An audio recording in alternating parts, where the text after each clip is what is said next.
नमस्कार ओडिया एस्टेक्रा आउ गोटे भिडियो रे आपण मानकु स्वागत। जो एबे भी नुआ खबर आसी पहुंची जे आधार कार्ड रो जो चेंज होबा यदि आपनकर आधार कार्ड रे कोनोसी फॉल्ट अछि कि आपनकर ना भूल अछि कि कोनोसी भी भूल अछि त का संशोधन करिया समय सीमा वृद्धि कराइछि।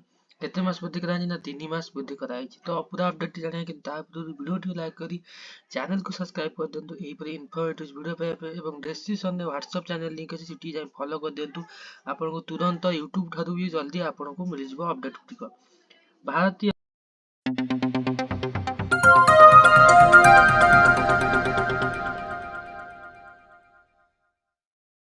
स्वतंत्र परिचय पत्र कर्तृपक्ष UADAI मागणारे आधार विवरणी अपडेट करिवार मହलतକୁ 2024 मार्च 14 पर्यंत वृद्धि କରିଛନ୍ତି।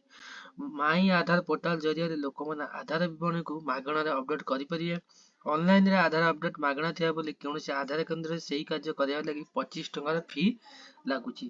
ଯେଉଁମାନଙ୍କ ପାଖରେ 10 ବର୍ଷରୁ ଅଧିକ ପୁରୁଣା ଆଧାର କାର୍ଡ ରହିଛି ତାର ବିବରଣୀକୁ ଅପଡେଟ୍ କରିବା ଲାଗି UIDAI ପକ୍ଷରୁ ଲୋକମାନଙ୍କୁ ଆହ୍ୱାନ ଦିଆଯାଇଛି।